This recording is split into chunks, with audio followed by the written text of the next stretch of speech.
kalau tadi kita misalnya sudah divaksinasi, terbentuk antibodi. Nah, antibodi ini bisa saja bisa tidak bisa membunuh si Omikron ini gitu, tidak bisa melawan si Omikron ini. Kenapa hipotesa ini muncul? Karena kok pasien-pasien yang sudah divaksin masih juga terkena Omikron ini. Ya. Yuk kita bersuara.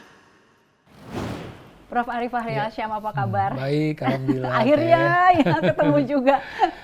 Ya. Tapi sejauh ini sehat ya Prof ya? Ya, alhamdulillah, Alhamdulillah. sehat. Ini pengen ngobrol soal Omikron, Prof. Ya. Kemarin itu kan sempat heboh banget dari Afrika, kemudian orang-orang pada panik, hati-hati, Ya. bentar lagi Natal dan lain-lain. Udah ada rasa khawatir juga, ada sebagian masyarakat yang udahlah paling gitu-gitu lagi. Ada juga yang khawatir berlebihan.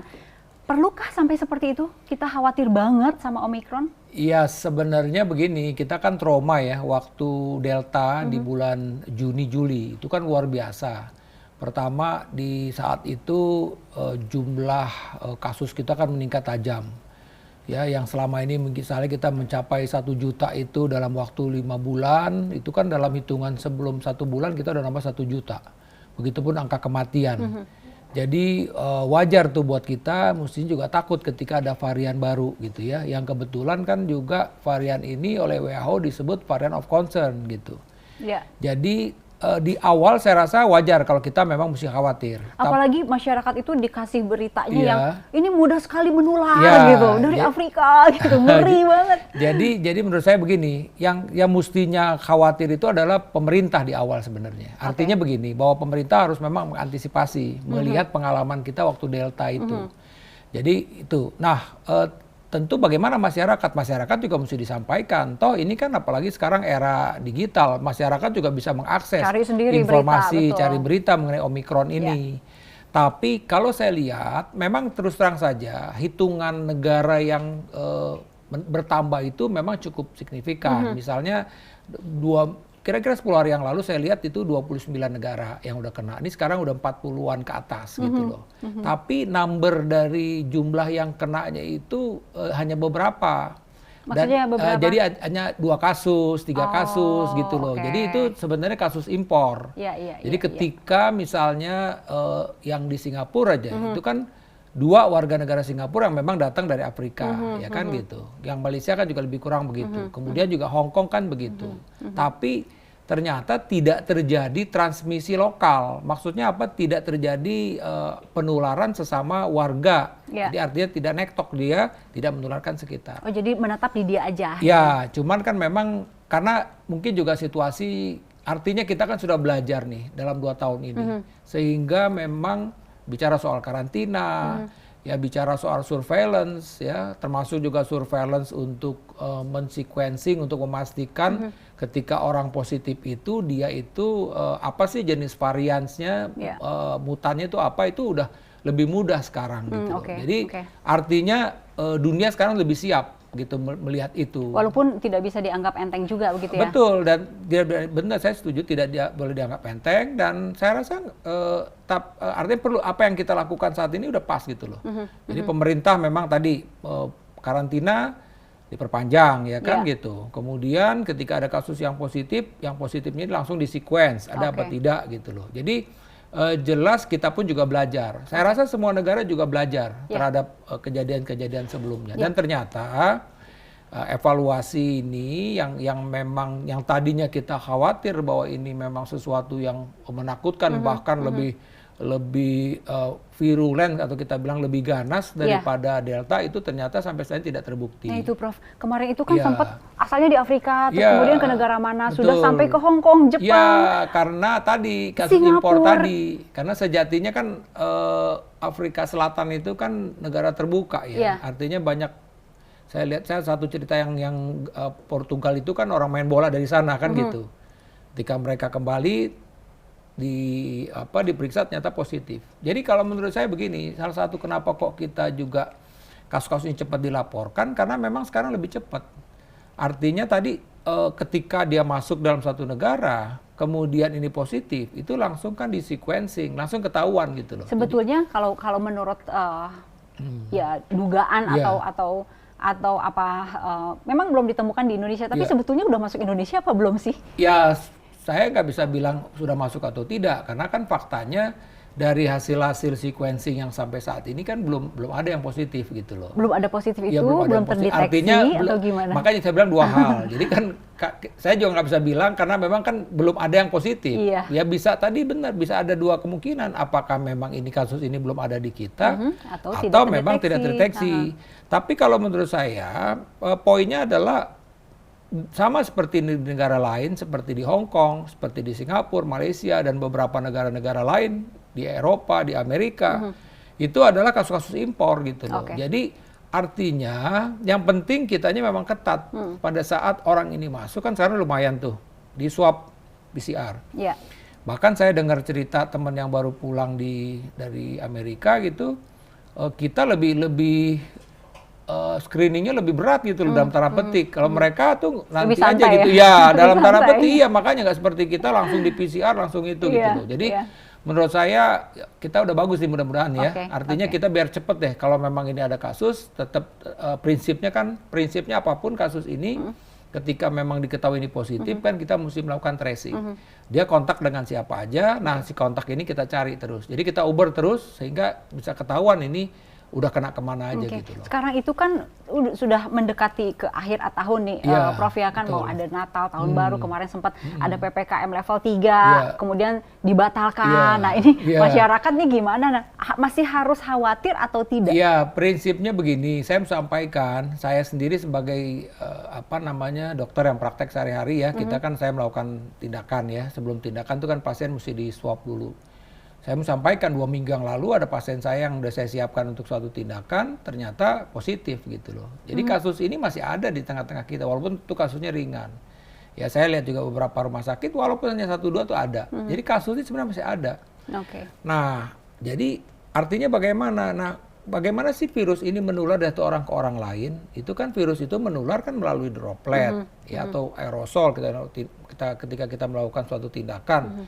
Jadi artinya apa? Potensi penularan itu juga masih bisa terjadi di tengah masyarakat. Seumpamanya tadi kalau dia tadi di kerumunan-kerumunan itu, apalagi dia tidak menggunakan masker dengan baik, apalagi dia belum divaksin misalnya. Kan ini terus terang saja yang memang masih ada di seputaran kita ini kan Delta.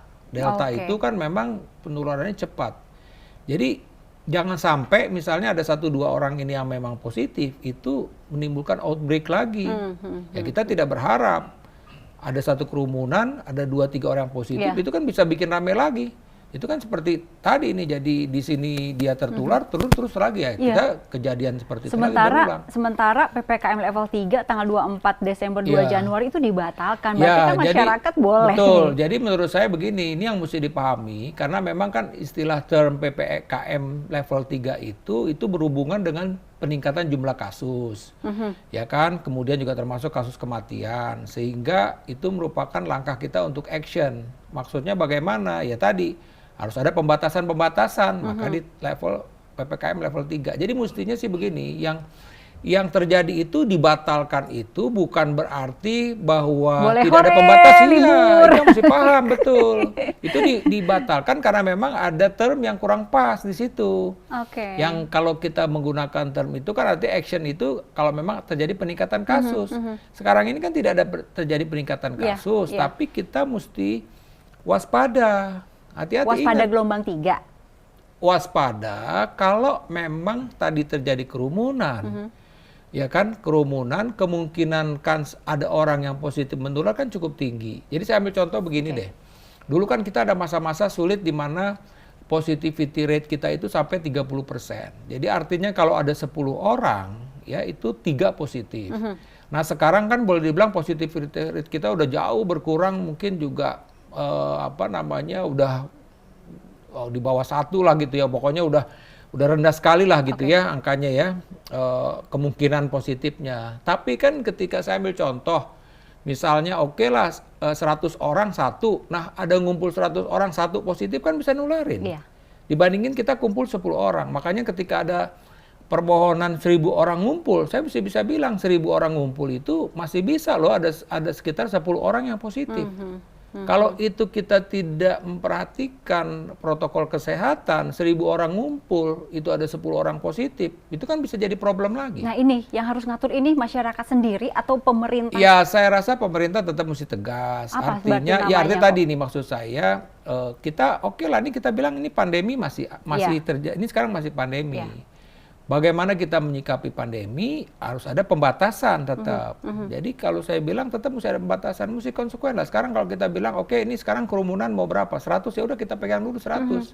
Berarti Mobilitas 100 diperbolehkan. masyarakat keluar kota gitu. Prinsipnya mobilitas sih welcome, tapi kita juga mesti tegas nih sekarang kan, oke lah nih kita kan sepakatin bahwa untuk pesawat, itu kita bilang PCR 3 hari masih oke. Itu aja kita pegang dulu. Artinya kita melakukan screening. Karena dan juga saya mesti sampaikan yang penting juga komitmen kita konsisten untuk menggunakan Peduli Lindungi. Jadi mesti benar-benar ketika ada orang yang memang tidak hijau karena mungkin belum divaksin atau mungkin barusan terdeteksi dia positif, tidak bisa berangkat, ya benar-benar tidak bisa berangkat gitu loh. Karena kita menghindarin tadi jangan sampai ada outbreak baru lagi. Ini yang kita mesti jaga. Nah disitulah maka yang kita takutkan adalah ketika kerumunan itu muncul. Jadi menurut saya sih tetap deh ketika kerumunan itu memang kita mesti batasin. Karena tadi kans untuk menular itu menjadi tinggi. Karena tadi kan probabilitasnya atau kemungkinannya itu kalau makin banyak orang kan jadi muncul gitu loh. Kalau cuma 10 orang, ya tadi kemungkinannya kurang dari 10% atau kurang dari 1% kan 10 orang aman istilahnya. Ini berarti yang harus dilakukan oleh masyarakat juga harus aware sama diri sendiri dan grup sendiri begitu pertama, ya Dok ya. Mesti menyadari dia divaksin atau tidak divaksin. Itu yang kan, belum divaksin? Nah, yang belum divaksin mesti ada benar-benar kewaspadaan. Kemudian yang kedua kan kita juga udah tahu bahwa orang-orang yang memang positif itu karena yang ada komorbid. Resikonya satu komorbid. Dan orang-orang yang meninggal itu juga ada komorbid.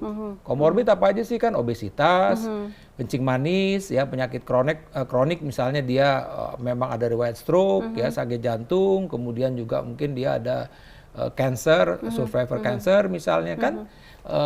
Pada kelompok-kelompok itu memang mesti ada kewaspadaan, artinya resiko untuk tertular buat masyarakat yang memang punya komorbid itu akan lebih tinggi. Begitupun kalau dia memang terkena, kemungkinan untuk kematian juga cukup tinggi misalnya begitu. Jadi ini yang memang mesti diperhatikan sebenarnya. Prof, untuk yang Omicron, vaksin yang sudah kita lakukan saat ini 2 kali, ada yang baru sekali, ada yang sudah 2 kali, itu cukup ampuh atau enggak? Ya, jadi kan jadi memang hipotesa ini muncul ketika kasus-kasus yang Omicron ini positif tuh ternyata sudah divaksin gitu loh. Nah, oleh karena itu dan juga gini, ternyata si Omicron ini itu mutasi yang terjadinya itu cukup banyak tempatnya. Maksudnya? Ya, jadi kan gini kan kalau yang kita bilang mutasi itu kan macam-macam nih. Artinya dalam suatu mutasi itu ada yang cuma mungkin ada satu site, ada 2 site. Nah, ini ada lebih banyak site-nya yang tempat gitu loh. Jadi artinya kan kalau kita bilang virus ini kan ada strukturnya. Nah, struktur genetiknya itu misalnya pada Omicron itu yang memang mengalami mutasi itu cukup banyak gitunya, susunan genetiknya tadi itu. Bahasanya kita bilang ya. Jadi itu susunannya itu banyak yang terlibat. Jadi artinya apa? Bahwa memang kalau tadi kita misalnya sudah divaksinasi, terbentuk antibodi. Nah, antibodi ini bisa saja tidak bisa membunuh si Omicron ini gitu, tidak bisa melawan si Omicron ini karena tadi dia mutasinya cukup. Ini hipotesanya seperti itu. Dasarnya kenapa hipotesa ini muncul? Karena kok pasien-pasien yang sudah divaksin masih juga terkena Omicron ini. Nah, itu kan yang kita takutkan. Artinya takutkan kalau seumpamanya memang benar-benar ini terjadi kan berarti vaksinasi yang dilakukan ini kan menjadi tidak efektif gitu loh. Dan nyatanya di lapangan? Saya bilang tadi, kenyataannya di lapangan kan boleh dibilang ternyata tidak sekhawatir yang terjadi itu tidak sekhawatir awal. Karena memang ternyata tadi saya bilang transmisi lokal tidak terjadi. Mungkin juga Karena sebagian kalau dia dapat langsung dari orang yang pertama mungkin dia bisa tertular, tapi ketika orang yang kedua, yang ketiga ini aman. Apalagi yang ketiga ini sudah divaksin. Itu kan nektok-nektoknya begitu. Jadi artinya kalau yang impor itu kan benar-benar dapat dari orang yang ada di Afrika sana gitu loh kasarnya. Directly kan dia. Mungkin kalau directly itu bisa tertular langsung ya walaupun di antibody. Tapi kalau dia ini sudah nektokin yang kedua, ya mungkin si virus ini juga artinya sudah dapat perlawanan dari antibody walaupun tidak optimal karena dia tetap kalah si orang itu positif.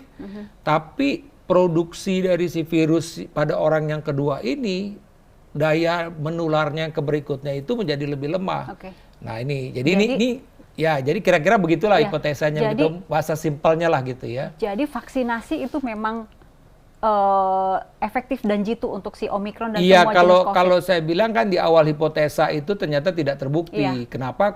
Kan ternyata transmisi lokal juga tidak terjadi sehebat yang diduga sebelumnya.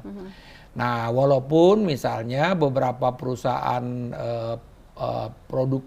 produsen vaksin ini mulai sudah bilang jadi seperti misalnya misalnya kita ulang Pfizer bikin untuk ya kemudian Moderna. Nah, jadi artinya dia memodifikasi antigen kan akan disuntikan ke pasien itu, dimodifikasi antigen tersebut sehingga juga siap membentuk antibodi yang memang juga bisa melawan Omikron ketika dia terpapar Omikron gitu. Orang yang baru 2 kali atau bahkan sekali mungkin ya ada beberapa harus nggak sampai 3 kali booster menurut dokter? Jadi begini, itu kan tergantung dari ini kan penyakit baru. Ya kita juga riset-riset yang ada memang menunjukkan demikian. Artinya dengan perjalanan waktu memang antibodi yang terbentuk itu akan menurun. Nah, cuman memang sampai saat ini hitungannya berapa lama sih? Nah, itu tadi kan. Oke, kan hitungannya ada yang bilang 6 bulan sudah mulai, ada yang bilang 1 tahun. Nah, ini kita tunggu aja nih riset-riset yang ada sekarang ini. Tapi memang sudah mesti siap-siap bahwa kan kita umumnya dari sejak tahun lalu ya sudah mulai baru 2021 ini kan yang bulan April ya hitungnya kan ada yang bilang kalau setahun kan berarti ketemu lagi nanti April lagi misalnya kan kalau memang 6 bulan kan mesti diulang lagi. Jadi ini tetap memang mesti disiapkan oleh pemerintah. Nah itu saya dengar baca di salah satu berita kabarnya pemerintah sudah mulai menyiapkan untuk booster di Januari. Ya, saya rasa itu salah satu langkahnya mempersiapkan itu. Kenapa? Karena diperhitungkan antibodi yang terbentuk itu sudah menurun. Takutnya nanti sudah tidak efektif lagi. Kita berusaha jangan sampai orang ada yang kena virus ini gitu loh. Artinya mengurangin gitu loh. Yang COVID atau yang Omikron? Atau ya apapun semuanya? lah, ya Delta apapun kan Delta masih ada yang saya bilang tadi 2 minggu yang lalu saya sebagai dokter masih ketemu tuh pasien yang positif PCR karena COVID ini. Nah gitu. Jadi artinya apa bahwa virus ini tuh artinya masih ada di sekitar kita. Nah cuman tinggal bagaimana jangan sampai ini terjadi outbreak lagi, ledakan kasus lagi yang cukup tinggi, yang ketika sudah terjadi ledakan kita juga kewalahan bagaimana lokalisir ini gitu loh. Inti kan seperti itu. Prof, ini kok kayak nggak berhenti maksudku gini, COVID-19 alpha, beta, delta, omikron, nanti abis omikron ada apa lagi? Emang seperti itu sifatnya akan terus. Ini kan mungkin udah sering juga disampaikan ya beberapa kesempatan bahwa virus ini kan ada 2 macam ya, ada virus DNA, virus RNA. Nah, RNA ini tunggal, dia butuh inang untuk dia berproduksi gitu, lebih kuat.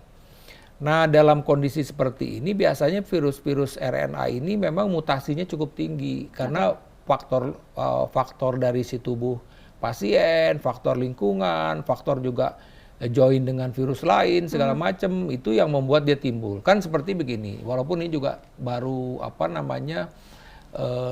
dugaan juga nih ya bahwa sebenarnya Omikron ini tercipta kenapa? Karena ada interaksi antara Delta dengan HIV. Kan kita di Afrika kan cukup tinggi memang pasien-pasien dengan HIV ya kan virus. Itu kan virus RNA juga itu. Artinya dia bisa ketemu di situ gitu loh. Nah, ketika ketemu di situ katanya akhirnya melahirkan Omikron ini gitu misalnya. Jadi itu tadi karena sifat virusnya itu. Sifat virusnya itu yang memang mempunyai daya ini. Sebenarnya juga di kita ini kan beberapa sekuensi yang dilakukan ini udah terjadi juga perubahan dari virus ini. Tapi belum ada namanya atau ya, gimana? Gini, karena apa? Karena memang virus yang ditemukan di kita itu nggak tidak menjadi perhatian. Maksudnya apa? Tidak menular dengan cepat, tidak virulensinya, keganasan juga tidak tinggi. Jadi tidak masuk. Ya misalnya yang paling level yang berat itu tidak masuk sebagai variant of concern gitu VOC, loh. iya. Nah, VOC. Jadi ya apa namanya, ya udah tenang-tenang aja dengan varian-varian, tapi tetap kita mesti monitor. Makanya saya sampaikan kan beberapa kesempatan, itulah pentingnya pemerintah dan juga biasanya di center-center pendidikan untuk mengembangkan sequencing ini. Jadi agar sama-sama kita misalnya untuk kalau ada kasus yang positif, untuk dilakukan sequencing, mesti lihat ini virusnya apa gitu. Kemarin-kemarin itu kan sempat yang awal-awal nih, Prof, di mall gitu, peduli lindungi gitu kan. Ya sampai sekarang juga masih sih, tetapi kayaknya hanya yang scan barcode udah gitu. Scan barcode udah jadi kayak kurang, pengawasannya juga kurang gitu. Ya itu yang makanya saya bilang memang law enforcement harus ditegakkan. Jadi kan sekarang ini kan memang dipermudah akses ya, artinya akses untuk institusi-institusi kan tadi awalnya kan hotel ya kan, sekarang juga mall-mall udah ya kan, sekarang juga ya tempat kami juga sudah mulai kita pasang itu gitu ya di mana? Di FKUI, di Fakultas Kedokteran FKUI kita udah punya itu. Jadi artinya setiap orang yang masuk ke gedung kami itu dia harus di scan dulu untuk keliling. Ada satpam yang akan melihat itu. Jadi artinya kalau dia tidak hijau dia tidak boleh masuk. Berarti ini dia ada something wrong kan gitu. Nah itu yang penting itu tadi, Peduli Lindungi ini adalah satu aplikasi yang menurut kita memang cukup baik sekali untuk mendeteksi tadi. Jadi yang penting kadang-kadang kita begini, sistem kita bagus.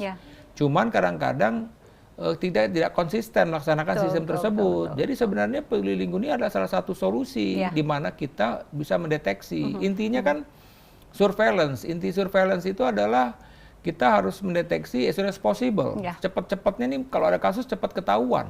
Ini kan kita kan kemarin artinya kasus ini kenapa meledak ini kan karena tadi kita nggak sempat lagi tracing karena udah begitu banyak kan, udah di mana-mana orang positif gitu loh. Ya makanya kan sekarang ini kan juga udah ada pernyataan ya dari beberapa pejabat negara menyebutkan memang sebagian dari masyarakat kita itu sudah terbentuk antibodi alami karena dia sebenarnya udah terinfeksi gitu loh. Tapi memang ya ada korban tadi yang saya bilang tadi, kita ada satu waktu di mana memang penambahan kita 1 juta per bulan misalnya. Tapi yang survive, yang tidak survive ya meninggal kan gitu. Yang saya sampaikan di bulan Juni itu 20-30% dokter meninggal di bulan itu sepanjang tahun ini kan gitu. Sepanjang boleh dibilang kan udah lebih dari 1,5 tahun, dari Maret sampai dengan Juni itu dokter ada yang meninggal, justru 20-30% itu terjadi di bulan itu. Kan berarti memang luar biasa. Tapi memang ada OTG gitu yang akhirnya ya artinya di satu sisi ya sekarang inilah makanya kita boleh dibilang dalam tanda petik ya relatif aman karena mungkin juga sebagian orang itu antibodi, dan teorinya ketika si orang yang sudah tertular ini divaksin itu jadi super antibodi lebih kuat lagi gitu loh. Aman itu bukan berarti udah bisa buka masker dan berkerumun ya Prof ya? Iya intinya tadi berkerumun tadi, karena saya bilang tadi kalau ada 1.000 orang pasti aja 1-2 yang positif. Karena saya bilang tadi, saya masih ketemu pasien-pasien yang positif. 2 minggu walaupun lalu. kecil, ya misalnya walaupun kecil kemungkinan ketemu itu. Dibandingkan dulu misalnya ada dari 10 pemeriksaan 3 yang positif. Kalau sekarang mungkin dari 100, 1 juga belum tentu. Prof, gitu misalnya. Kalau begitu kita dibilang akan selamanya berdampingan dengan virus ini ya? Sebagaimana dahsyatnya pun dia bermutasi. Iya, jadi makanya kan udah ada prediksi-prediksi bahwa kita nanti ini memang setelah pandemi ini akan endemi. Endemi itu maksudnya ada perkiraan bulan apa nggak kita, Prof? Ini kita belum tahu kan, ini kan kita tunggu nih Natal tahun baru dan segala macam, dan juga melihat Omikron ini. Jadi kalau sumpah Omikron ini ternyata cuma segitu saja, ya kemudian tidak ada mutasi baru, bisa kita bilang bahwa ini kita sudah ujung dari pandemi ini. Serius? Ya, tapi ujung pandemi menjadi endemi. Endemi itu ada, virus itu ada di sekeliling kita, seperti demam berdarah. Dulu kan waktu outbreak tinggi sampai orang meninggal. Nah sekarang bagaimana? Ada demam berdarah itu menjadi endemi buat kita. Maksudnya apa? Kalau kita lengah, kembali lagi.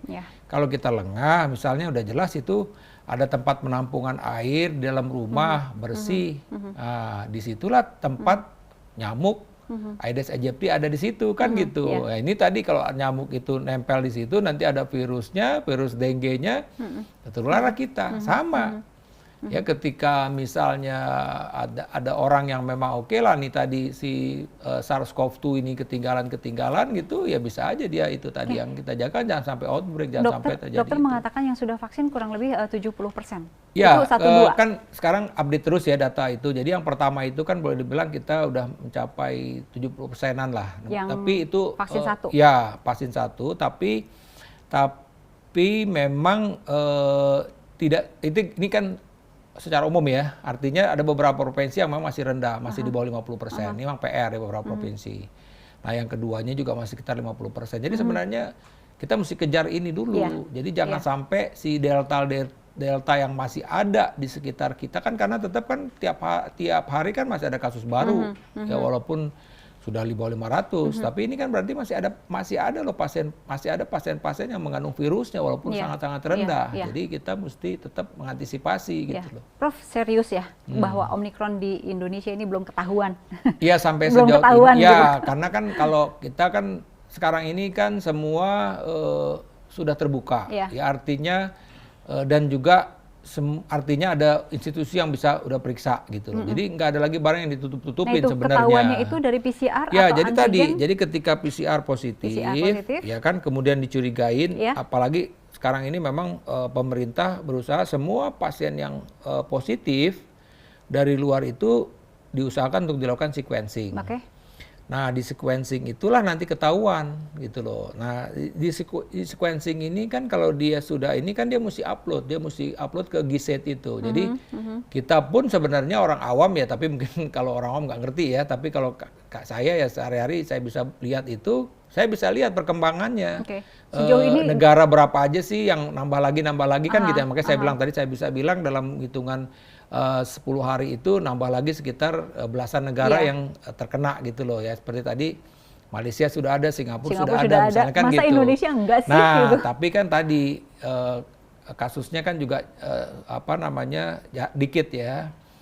Ya kembali lagi tergantung seberapa ketat kita melakukan screening di pintu-pintu masuk Indonesia ini. Gitu loh. Kalau kita memang benar-benar ketat, tadi benar-benar PCR dilakukan dan mereka ini dikarantina, saya rasa kalau memang itu kasusnya ada ya bisa kita terdeteksi. Saya melihat sih mudah-mudahan kan tetap di sana pun juga sudah diisolasi. Karena prinsipnya kan negara-negara kan udah banyak belajar.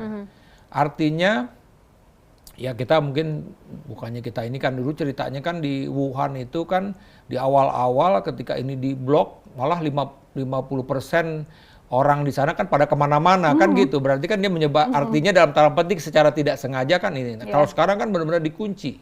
Orang kan benar-benar dikunci. Ketika Afrika bahkan kan juga pimpinan negara Afrika Selatan juga menyesalkan kok kenapa dia boleh kemana-mana gitu. Mereka artinya ditolak di mana-mana kan gitu. Mereka kan komplain juga gitu loh. Tapi kan wajar. Ya, kita kan belajar dari pengalaman sebelumnya. Gitu.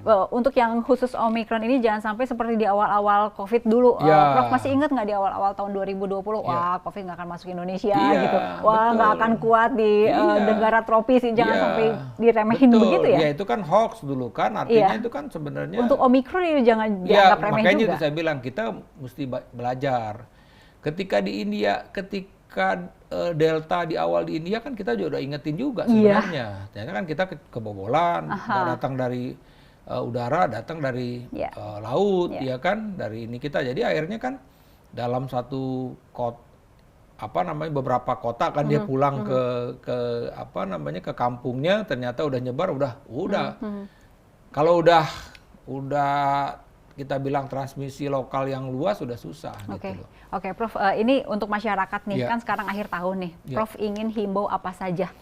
Ya, ya. Jadi saya sampaikan bahwa sebenarnya virus ini masih ada Masih di ada. tengah-tengah kita. Oke. Saya bilang masih ada. Jadi oleh karena itu dan model penularannya tetap sama, ya. Model penularannya itu melalui droplet. Oke, jadi masyarakat harus. Ya, jadi artinya pertama masyarakat tetap harus menghindari kerumunan-kerumunan. Aha. Kalau kita kerumunan-kerumunan, orang banyak ratusan orang bahkan sampai ribuan, itu kans untuk kita kena tuh Besar. ada. Kenapa? Oke. Karena kan kemungkinan positifnya itu menjadi muncul Oke. dibandingkan hanya 10 orang misalnya, kan Oke. gitu. Yang kedua. Nah, oleh karena itu tadi tetap dia harus menghindari kerumunan Aha. dan dia juga harus tetap konsekuen menggunakan masker. Oke. Tangan yang penting, Harus karena bersih. kan artinya kita selalu mesti udah beberapa waktu nih kayaknya belum dikasih hand sanitizer.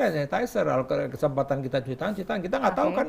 Saya pegang ke sini udah kan kita kan Iya, nggak tahu. Itu betul, tadi yang betul, penting kita mesti selalu ingat itu. 3. Kemudian biasanya kalau orang liburan ini memang liburan, tapi kadang-kadang liburan itu diisi oleh aktivitas yang tidak sehat, misalnya ngobrol atau apa sampai Makan tidur buka, kurang, iya, oh iya, ya kan? oke. Makan juga mungkin karena makan berlebih-lebihan, Iya. jadi malahan kan gitu. Kemudian yang biasanya dia olahraga rutin nih karena lagi benar-benar holiday dia nggak olahraga misalnya. Jadi ini hal yang mesti diperhitungkan. Dan kadang-kadang kan yang biasanya tertib mungkin kalau dia di rumah sehari-hari dia makan buah atau sayur, ini kalau lagi jalan-jalan kan susah. Nah itu tadi. Iya. Jadi itu yang mesti diperhatikan. Kita harus tetap menjaga daya tahan tubuh kita terbagus, oke. tidur yang cukup, ya kan, kemudian konsumsi sayur dan buah-buahan, ya. Dan kadang-kadang mohon maaf aja kalau liburan itu kan kayak permisif untuk mengkonsumsi ya misalnya alkohol, ya kan, atau mungkin jadi juga ketemu temen asik inget lagi Apalagi tahun ngerokok baru, lagi, aduh, misalnya tadi kan. Iya, iya, Iya, iya. jadi ini Oke. yang mesti diperhatikan ketika kita kurang tidur, konsumsi alkohol berlebihan, kemudian merokok itu akan mempengaruhi juga daya tahan tubuh kita Oke, gitu. oke. Jadi tetaplah kita mesti ingat bahwa pandemi belum selesai, virus ini masih ada di tengah-tengah Ya. kita. Nah, bagaimana caranya hindarin kerumunan? Ya kita selalu konsekuen menggunakan masker, kemudian cuci tangan pakai sabun dan kayak hidup sehat tetap. Ya Baik. kalau ada kesempatan olahraga udah. Dan jangan Gitu lupa loh. yang belum vaksin Nah, harus segera itu ya. tadi. Jadi Oke. dan juga mesti konsekuen kalau memang ditetapkan orang yang belum divaksin itu nggak boleh naik pesawat, ya udah konsisten gitu loh. Dia tetap nggak bisa naik pesawat mau nggak Oke. mau. Jadi saya rasa tetap vaksinasi adalah salah satu solusi bagaimana kita bisa menghindar. Salah satu saya bilang Baik. menghindari untuk tidak terinfeksi oleh COVID Baik. ini gitu. Guru Besar Penyakit Dalam Profesor Dr. Arif Fahriyalsam. Terima kasih sudah memberikan penjelasan. Sehat selalu, Dok. Terima kasih sama-sama Mbak. Assalamualaikum. Terima kasih. Waalaikumsalam.